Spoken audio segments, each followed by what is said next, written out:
Ma belle-mère a arraché les assiettes des mains de mes filles et a annoncé que seules les femmes qui donnent naissance à des fils méritent une place à sa table. Mon mari n'a rien dit. Il a juste détourné le regard. Je n'ai pas discuté. J'ai juste envoyé un seul mot par texto. Je m'appelle Odlis. J'ai 34 ans et jusqu'au soir où tout a changé, je pensais que la pire chose dans mon mariage était la table à manger de ma belle-mère. J'avais tort. La pire chose dans mon mariage était le temps que je l'ai laissé s'asseoir à sa tête. Je dois revenir en arrière parce que vous ne comprendrez pas ce que ce mot signifiait à moins de comprendre tout ce qui l'a précédé. J'ai épousé mon mari Griffin il y a 9 ans. Il était doux, drôle et facile à aimer. Et pendant les 2 premières années, sa famille m'a semblé être un cadeau. J'avais grandi sans beaucoup de famille élargie. Alors, quand la mère de Griffin, Elsa, m'a serré dans ses bras lors de notre dîner de fiançailles et m'a appelé la fille qu'elle n'avait jamais eue, je l'ai cru. Je voulais la croire. Je ne comprenais pas encore qu'Elsa collectionnait les gens comme elle collectionnait sa belle porcelaine, belle à l'extérieur, sortie uniquement pour la bonne occasion, et rangée dès qu'il cessait de servir à quelque chose. La première fissure est apparue lorsque j'étais enceinte de notre fille aînée, Marisée. Elsa a demandé lors d'un barbecue familial devant 12 personnes si nous avions envisagé de réessayer pour un garçon juste au cas où, comme si l'enfant que je portais actuellement n'était même pas encore arrivé et était déjà une déception. J'en ai ri comme on apprend aux femmes à rire des choses qui ne sont pas drôles. Griffin s'est excusé pour elle en privé comme il le faisait toujours, de la manière qui lui permettait d'éviter de s'excuser directement auprès d'elle. C'est devenu le modèle de notre mariage. Griffin soupirait. Griffin disait que c'est comme ça qu'elle est. Et puis Griffin ne faisait rien. Quand Marisée est née, Elsa l'a tenue pendant exactement 4 minutes à l'hôpital avant de la rendre en disant « Eh bien, elle est belle. Nous essaierons d'avoir le vrai la prochaine fois. » Je me souviens des mots exacts parce que je me les suis répétés pendant des années par la suite, sous la douche, dans la voiture, dans les minutes calmes avant de dormir, essayant de me convaincre que j'avais mal entendu. Je n'avais pas mal entendu. 3 ans plus tard, notre deuxième fille, Tanzi, est arrivée. Elsa n'est pas venue à l'hôpital du tout. Elle a envoyé une carte. À l'intérieur, elle avait écrit « Félicitations pour votre fille. Dieu a un plan. » Je ne sais toujours pas ce qu'elle voulait dire par là, et j'ai cessé d'essayer de le comprendre. Ce que je sais, c'est qu'à partir de ce jour, tout a changé. Mon beau-frère, le frère cadet de Griffin, a eu un fils au printemps suivant, et la différence dans la façon dont Elsa traitait les 2 foyers est devenue impossible à ignorer. Son petit-fils avait un compte d'épargne ouvert à son nom avant même de savoir marcher. Mes filles ont reçu des jouets d'occasion de la vente de charité de l'église d'Elsa, emballés dans du papier journal parce que les filles n'ont pas besoin d'autant de chichis. La photo de son petit-fils était dans un cadre en argent sur sa cheminée, bien en vue, pour que quiconque entrant dans son salon le voie en premier. Les photos de classe de mes filles étaient rangées dans un tiroir pour qu'elles ne se décolorent pas au soleil, prétendait-elle, bien que le tiroir ne semblait jamais s'ouvrir de lui-même pour que les invités les regardent. Griffin a tout vu. Il n'a jamais dit un mot à sa mère à ce sujet. Je veux être juste envers lui parce que ce n'est pas seulement une histoire de belle-mère cruelle. C'est aussi l'histoire d'un mari qui a confondu le silence avec la paix. Chaque fois que j'en parlais, Griffin disait la même chose. Elle est d'une autre génération. Elle ne le pense pas comme ça en a l'air. J'avais l'habitude d'accepter cette réponse. J'ai cessé de l'accepter au moment où mes filles ont été assez grandes pour remarquer la différence elles-mêmes. Marisée avait 7 ans la première fois qu'elle m'a demandé pourquoi grand-mère Elsa aimait plus son cousin. Je lui ai dit que ce n'était pas vrai. Je lui ai dit que grand-mère montrait simplement son amour différemment à différentes personnes. Je me suis détesté de dire cela parce que je mentais à mon propre enfant pour protéger une femme qui n'avait jamais une seule fois essayé de la protéger en retour. Il y a eu un Noël, 2 ans avant le dîner qui a tout changé, auquel je pense encore. Elsa avait emballé une énorme pile de cadeaux pour son petit-fils, un vélo, un ensemble complet de blocs de construction, un camion télécommandé de la taille d'un petit chien. Mes filles ont reçu un petit cadeau chacune, identique, non emballé dans du papier de soie au lieu de papier cadeau parce que c'était plus facile. Quand Marisée a ouvert le sien pour trouver un simple livre de coloriage, elle a levé les yeux vers la pièce pleine d'adultes, confuse plutôt que contrariée, encore trop jeune pour comprendre ce dont elle était témoin. La femme du frère de Griffin a croisé mon regard de l'autre côté de la pièce ce jour-là. Aucune de nous n'a rien dit. J'aurais aimé maintenant que l'une de nous l'ait fait. Nous avons continué à aller chez Elsa pour les fêtes de toute façon. Griffin insistait sur le fait qu'il était important de maintenir la paix, de donner à sa mère le bénéfice du doute, de ne pas faire de scène pour ce qu'il appelait ses bizarreries démodées. J'ai accepté parce que j'aime mon mari, et parce qu'une petite partie têtue de moi espérait encore que si j'étais assez patiente, assez gentille, assez présente, Elsa finirait par voir mes filles comme elle voyait son petit-fils. Je me disais que la constance finirait par être récompensée. J'avais tort sur ce point aussi. Je pense beaucoup à mon père quand je pense à cette maison. Il a construit la roseraie lui-même, un parterre à la fois sur près d'une décennie, et il disait toujours que le but d'un grand jardin était que ses petits-enfants aient un endroit où se salir les genoux. Quand il est mort, la maison était la seule chose qu'il m'ait laissée qui semblait encore porter l'empreinte de ses mains. Laisser Elsa y vivre n'était pas seulement de la générosité envers ma belle-mère. D'une manière silencieuse que je n'ai jamais dite à voix haute, c'était moi qui espérais qu'elle laisserait mes filles grandir dans le seul endroit qui ressemblait encore à leur grand-père. Elle ne l'a jamais fait. Pas une seule fois en 2 ans, elle n'a promené Marisé ou Tanzi dans ce jardin pour leur raconter quoi que ce soit sur l'homme qui l'avait planté. Cet espoir est mort complètement un dimanche au début du printemps lors de ce qui était censé être un dîner de famille ordinaire pour célébrer l'anniversaire d'Elsa. Toute la famille s'était réunie chez elle. La maison qui, bien que presque personne en dehors de notre famille immédiate ne le sût, m'appartenait en fait, me l'ayant laissé mon défunt père et simplement prêté à Elsa 2 ans plus tôt parce que je pensais être de la générosité. Le frère de Griffin et sa femme étaient là avec leur fils. Mes filles avaient fait des cartes à la main pour Elsa. Marisé avait dessiné un jardin parce qu'Elsa parlait toujours de ses roses. Tanzi, qui n'avait que 6 ans, avait dessiné une image de toute la famille se tenant la main, chaque bonhomme allumette soigneusement étiqueté au crayon de cire pour que personne ne soit oublié. Elles étaient si fières de ces cartes. Elles y avaient travaillé pendant une semaine, comparant les couleurs, se disputant gentiment pour savoir qui utiliserait les bons feutres. Le dîner s'est déroulé comme d'habitude. Elsa s'est affairée autour de l'assiette de son petit-fils, lui coupant sa viande, même s'il était assez grand pour le faire lui-même, lui demandant 3 fois s'il voulait se resservir, le félicitant d'avoir fini ses légumes comme s'il avait accompli quelque chose d'extraordinaire. Mes filles étaient assises tranquillement à l'autre bout de la table, habituées à être une pensée secondaire maintenant, remplissant leurs propres assiettes des plats de service quand il leur était enfin passé. C'est à ce moment-là que c'est arrivé. Marisé et Tanzi venaient de finir de se servir dans la belle porcelaine, le service de mariage d'Elsa, celui qu'elle n'utilisait que pour ce qu'elle appelait les invités importants, quand Elsa s'est levée si vite que sa chaise a raclé bruyamment le parquet. La conversation s'est arrêtée. Elle a parcouru la longueur de la table, s'est penchée et a pris les assiettes directement des mains de mes filles, une dans chaque poing. La fourchette de Tanzi a cliqueté sur le sol. Marisé s'est figée, la bouche encore ouverte de la phrase qu'Elsa avait interrompue en plein milieu. Celles-ci sont pour la vraie famille, a dit Elsa assez fort pour que toute la table l'entende, tenant les assiettes contre sa poitrine comme si elle les sauvait de quelque chose de dangereux. Seules les femmes qui ont donné un petit-fils à cette famille peuvent manger dans ma belle porcelaine.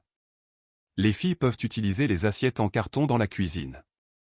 La main de ma belle-sœur s'est à moitié levée de la table comme si elle allait dire quelque chose, mais le frère de Griffin l'a attrapée et l'a serrée sous la nappe, et elle s'est rassise. Sa bouche s'est pressée en une fine ligne à la place. J'ai parfaitement compris cette pression. Même alors, c'était la même pression que Griffin me donnait avec son silence depuis 9 ans, un appel à laisser tomber, à ne pas empirer les choses, à maintenir la paix à tout prix sauf le sien. La pièce est devenue complètement silencieuse.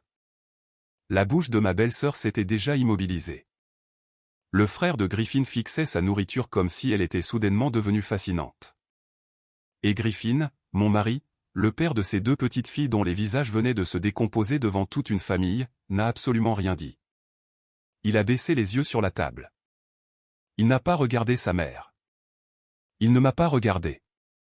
Il n'a pas regardé ses filles qui attendaient toutes les 2 de cette terrible manière silencieuse dont les enfants attendent de voir si quelqu'un allait les défendre. Personne ne l'a fait.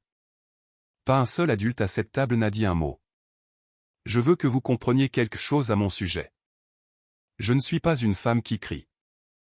Je ne suis pas une femme qui renverse les tables ou fait des scènes. J'ai passé toute ma vie d'adulte à être la personne raisonnable, la patiente, celle qui aplanit les choses pour que tout le monde reste à l'aise. Mais quelque chose s'est produit en moi à ce moment-là que je ne peux décrire que comme une porte qui se ferme. Pas en claquant, se fermant doucement, de manière permanente avec un déclic que moi seul pouvais entendre. Je me suis levé. Je suis allé vers mes filles.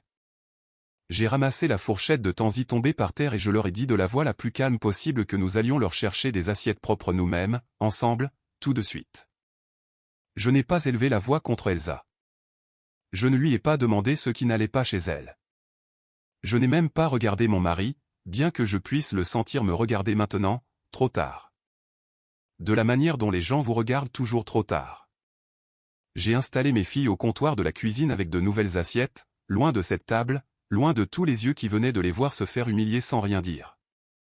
Et puis, debout au comptoir pendant qu'elles mangeaient dans un silence confus et blessé, j'ai sorti mon téléphone et j'ai envoyé un seul mot à mon avocat. Procéder. Je dois expliquer ce que ce mot signifiait parce qu'il était en préparation depuis 3 ans. Mon père est décédé quand Marisée avait 2 ans. Il m'a laissé sa maison, une propriété modeste et confortable avec un grand jardin et une vieille roseraie qu'il avait plantée lui-même. Le genre d'endroit où il disait toujours vouloir que ses petits-enfants grandissent en courant. Griffin et moi n'y avons jamais emménagé nous-mêmes. Nous avions notre propre maison plus près de la ville pour son travail. Au lieu de cela, il y a 2 ans, lorsque le petit immeuble d'Elsa a augmenté son loyer au-delà de ce qu'elle pouvait se permettre avec son revenu fixe, j'ai proposé de la laisser vivre dans la maison de mon père sans loyer. Griffin était ravi. Il pensait que cela rapprocherait enfin sa mère et moi, que partager quelque chose de si personnel adoucirait la distance qui s'était creusée entre nous. Je veux être honnête avec vous, une petite partie de moi le pensait aussi. Je pensais que si je lui donnais quelque chose d'aussi généreux, elle se radoucirait enfin envers mes filles, que la gratitude pourrait faire ce que 9 ans de patience n'avaient pas fait.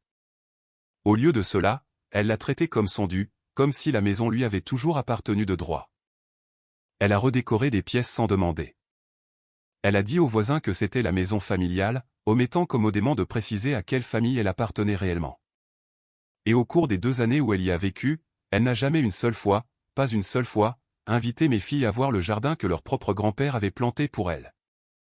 Je ne l'avais pas dit à Griffin, mais 6 mois plus tôt, après un incident mineur, Elsa ayant accidentellement oublié mes filles sur la liste des invités pour la fête d'anniversaire de son petit-fils tout en invitant tous les autres enfants de la famille élargie, y compris des cousins germains que mes filles avaient rencontrés peut-être 2 fois, j'avais discrètement rencontré un avocat spécialisé en succession, non par dépit, mais par épuisement.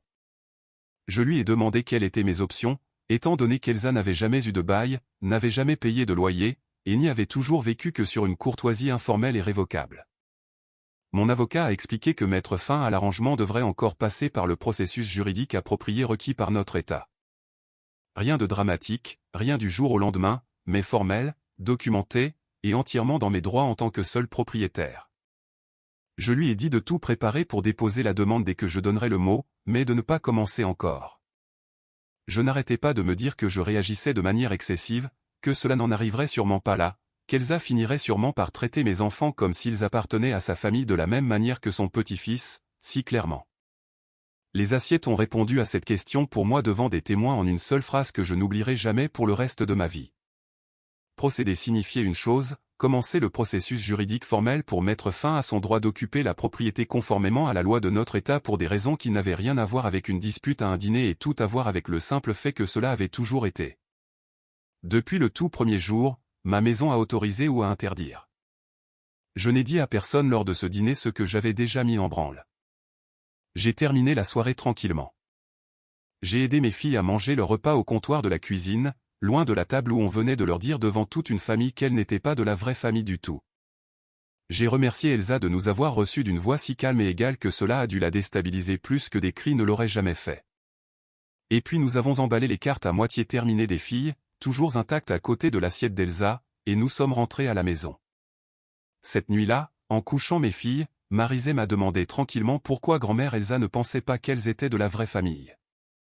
Je lui ai dit la vérité aussi doucement que possible. Je lui ai dit que certaines personnes mesurent la famille par des choses qui n'ont pas vraiment d'importance, et que la façon de savoir qui vous aime vraiment est de voir qui se présente pour vous, pas par la porcelaine de qui il vous laisse manger. Tanzi, déjà à moitié endormie, a demandé si elle avait fait quelque chose de mal. Je suis resté assise sur le bord de son lit pendant un long moment après cette question, m'assurant qu'elle comprenne aussi clairement qu'un enfant de 6 ans peut comprendre quoi que ce soit qu'elle n'avait pas fait une seule chose de mal de toute sa vie et que la personne qui devait des excuses Dans cette maison ne serait jamais l'une d'entre elles. Griffin n'a pas dit un seul mot pendant tout le trajet de retour. Quand nous sommes rentrés et que les filles se sont enfin endormies, épuisées d'avoir pleuré silencieusement sur la banquette arrière, il s'est assis en face de moi à notre propre table de cuisine et a dit « J'aurais dû dire quelque chose là-bas. » « Tu aurais dû dire quelque chose il y a des années, lui ai-je dit. Ce soir n'était pas la première fois. C'était juste la première fois qu'elle le faisait devant suffisamment de témoins pour que personne ne puisse prétendre ne pas avoir remarqué. Il n'a pas contesté cela. Pour la première fois en 9 ans de mariage, il n'a pas essayé d'expliquer le comportement de sa mère. N'a pas cherché l'excuse familière de sa génération ou de son éducation. Il est juste resté assis là, l'air d'un homme réalisant enfin, bien trop tard, exactement combien son silence avait coûté aux personnes qu'il aimait le plus. Il n'a pas été le même pendant les jours qui ont suivi. Griffin a toujours été un bavard, mais cette semaine-là, il est devenu silencieux d'une manière que je ne lui avais jamais vue, passant de longs moments seul sur le porche arrière ou fixant son téléphone sans vraiment envoyer de texto à qui que ce soit. 2 fois, je l'ai surpris en train de commencer à composer le numéro de sa mère et de reposer le téléphone avant qu'il ne sonne. La 3e nuit, il a admis qu'il avait essayé de trouver une version de cette histoire où il pourrait arranger les choses discrètement, peut-être obtenir un peu plus de temps pour Elsa, peut-être trouver un terrain d'entente qui épargnerait à tout le monde le désordre de ce qui allait arriver. Je lui ai dit aussi doucement que possible que le terrain d'entente était l'endroit exact où nos filles se tenaient depuis 9 ans, et que cela ne les avait pas encore protégées. C'est cette nuit-là que quelque chose en lui a réellement changé plutôt que de simplement s'adoucir. Il ne s'est pas excusé auprès de moi avec un discours. Il a simplement pris son téléphone le lendemain matin et a appelé sa mère lui-même avant même que j'aie dit un mot à ce sujet. La lettre de mon avocat est parvenue à Elsa 4 jours après le dîner, exposant clairement et formellement que son droit d'occuper la propriété était résilié conformément à la loi de l'État.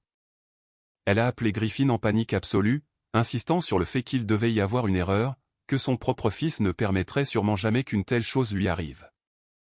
Griffin lui a dit quelque chose qu'il ne lui avait jamais dit de toute sa vie d'adulte, et quelque chose qui, je pouvais le dire, lui a coûté plus qu'il ne l'a laissé paraître.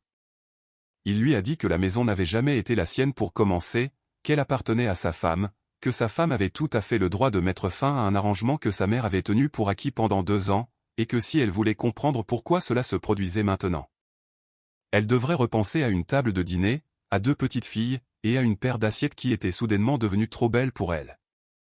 Elsa a tout essayé après cet appel téléphonique.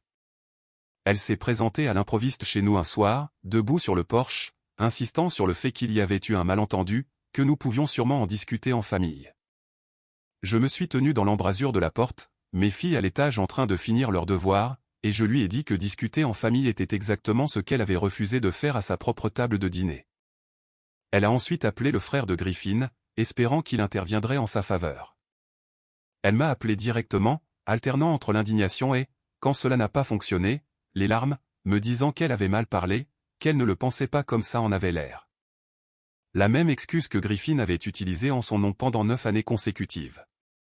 Je lui ai dit que je comprenais parfaitement, que moi aussi, je n'avais pas eu l'intention d'offrir un logement gratuit indéfiniment, et que moi aussi, j'avais le droit de changer d'avis sur une générosité qui n'avait jamais été méritée.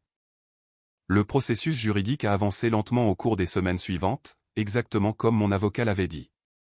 Elsa a passé la plupart de ce temps à essayer de culpabiliser Griffin pour qu'il annule ma décision, ne comprenant toujours pas, même alors, que l'acte de propriété n'avait jamais porté qu'un seul nom, et ce n'était pas le sien, et certainement pas le sien. À un moment donné, elle a engagé son propre avocat pour contester l'avis, arguant que 2 ans de vie dans la maison avaient créé une sorte d'arrangement permanent qu'elle avait le droit de conserver. La réponse de mon avocat a été simple et franchement irréfutable. Il n'y avait jamais eu de bail, jamais de loyer, jamais rien d'écrit au-delà d'une courtoisie verbale étendue entre membres de la famille, révocable à volonté, exactement comme la loi le permet.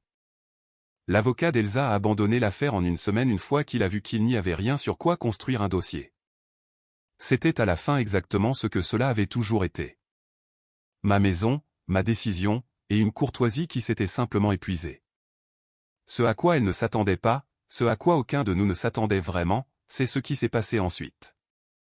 Le frère de Griffin et sa femme, qui étaient restés assis pendant tout ce dîner dans un silence stupéfait, sont venus me voir en privé environ 2 semaines plus tard. Sa femme a admis quelque chose que je n'avais jamais su auparavant. Elsa lui avait fait des commentaires presque identiques des années plus tôt avant la naissance de leur fils, à l'époque où il n'était pas sûr de pouvoir avoir des enfants du tout. Elle ne l'avait simplement jamais dit à personne, honteuse et craignant de déclencher un conflit familial pour quelque chose qu'elle pensait avoir enduré seule. Voir ce qui est arrivé à mes filles devant toute la famille a été ce qui lui a finalement donné le courage de parler après tout ce temps.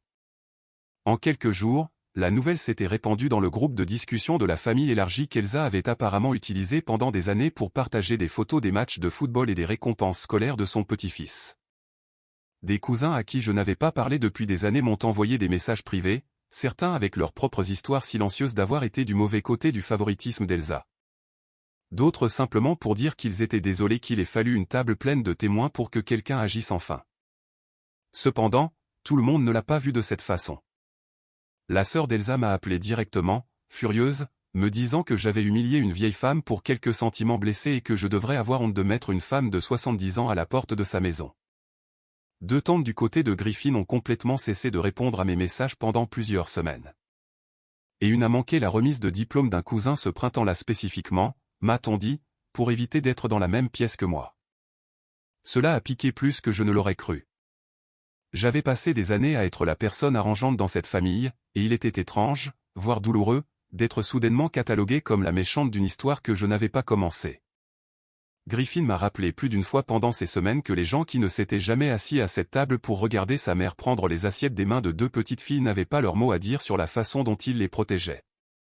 Cela n'a pas rendu le silence de ce côté de la famille moins douloureux, mais cela a aidé de l'entendre le dire à voix haute, enfin de notre côté pour une fois. Elsa, pour sa part, a complètement cessé de publier dans ce chat. Elle a dit plus tard qu'elle s'était sentie prise en embuscade par sa propre famille, sans jamais faire le lien entre ce sentiment et les années qu'elle avait passées à faire en sorte que mes filles ressentent exactement la même chose à sa table. Au moment où Elsa a effectivement déménagé de la maison de mon père, ce n'était pas seulement son logement qui avait changé pour de bon. Le frère de Griffin a clairement indiqué, lors d'une conversation discrète qu'Elsa n'avait pas vu venir, que les futures fêtes ne se dérouleraient plus par défaut chez elle, à sa table, selon ses règles, comme cela avait toujours été le cas auparavant. Griffin, pour la première fois de sa vie, a dit directement à sa mère que toute visite future avec ses filles nécessiterait de vraies excuses, présentées à elle, pas à lui, pas comme une offre de paix facile conçue pour effacer l'inconfort, mais comme une reconnaissance honnête que ce qu'elle avait fait à cette table était mal et avait blessé deux enfants qui n'avaient rien fait pour le mériter. Elsa n'a jamais présenté ses excuses, pas vraiment, pas de la manière dont elles devaient être présentées. Ce qu'elle a offert des mois plus tard était un appel téléphonique sec et plein de ressentiment dans lequel elle a dit qu'elle était désolée si les filles avaient été blessées. Le genre de phrase qui s'excuse pour un sentiment au lieu de l'action qu'il a causée. Griffin, à son crédit, lui a dit clairement que ce n'était pas suffisant, et que tant qu'elle ne pourrait pas dire quelque chose de mieux que cela, elle ne verrait pas du tout ses petites filles. Cela fait presque un an maintenant depuis ce dîner. Elsa vit dans un petit appartement de l'autre côté de la ville, entièrement financé par elle-même sans aucune aide de notre part. Marisé et Tanzi l'ont vue exactement 2 fois depuis cette nuit. Les 2 fois dans des lieux publics neutres. Les 2 fois avec Griffin présent pendant toute la visite. Les 2 fois courtes, prudentes et un peu guindées. Elle ne pose plus beaucoup de questions à son sujet. Les enfants sont simplement plus rapides que nous ne le pensons, surtout une fois qu'ils cessent enfin d'attendre un amour qui n'est jamais venu de toute façon. Le frère de Griffin et sa femme, en revanche, sont devenus plus proches de nous qu'ils ne l'avaient jamais été avant ce dîner. Leurs fils et mes filles font des soirées pyjama maintenant. Des dîners de cousins chez nous le dimanche après-midi. Aucun favoritisme encadré d'argent en vue. Ma belle-sœur m'a dit un jour qu'elle aurait aimé avoir trouvé sa voie des années plus tôt, à l'époque où il ne s'agissait que de protéger sa propre blessure. Je lui ai dit la même chose. Je crois maintenant complètement. Il n'est jamais trop tard pour cesser de protéger la personne qui cause le tort. Griffin et moi sommes toujours mariés, toujours en train de travailler sur ce que 9 ans de son silence nous ont fait à tous les deux. Il suit une thérapie maintenant, quelque chose qu'il n'aurait jamais envisagé avant ce dîner. Il m'a dit un jour tranquillement que la partie la plus difficile n'était pas de finalement tenir tête à sa mère. C'était d'admettre à lui-même combien d'années il avait choisi son propre confort plutôt que la dignité de ses propres enfants. Quant à moi, je pense souvent à cette table de dîner. Je pense au moment exact où les mains d'Elsa se sont refermées sur des assiettes qu'elle n'avait jamais le droit de contrôler dans une maison qu'elle n'avait jamais le droit de posséder, prise à deux petites filles qui n'avaient rien fait d'autre que d'exister exactement comme elles étaient. Je pense à quel point elle était certaine, jusqu'à ce que cet avis arrive à sa porte, que ses paroles n'avaient aucune conséquence réelle. Que la famille continuerait simplement à absorber tout ce qu'elle déciderait de distribuer année après année, fête après fête. J'ai appris quelque chose depuis cette nuit. Les personnes qui vous disent que vous n'êtes pas de la vraie famille sont généralement celles qui bénéficient le plus de votre silence. Au moment où vous cessez enfin de l'offrir, tout leur arrangement s'effondre parce qu'il n'a jamais été construit sur l'amour au départ. Il n'a toujours été construit que sur l'hypothèse que personne ne dirait jamais assez. Mes filles ont 7 et 10 ans maintenant. Elles mangent dans l'assiette de leur choix dans la maison que nous choisissons de visiter, et personne ne leur a jamais plus dit qu'elles n'étaient pas assez bien pour s'asseoir à une table. Si quelqu'un dans votre propre famille avait fait ce qu'Elsa a fait, arraché quelque chose des mains de vos enfants et leur avait dit devant tout le monde qu'il n'appartenait pas, combien de temps seriez-vous resté silencieux avant de finalement dire que ça suffit ?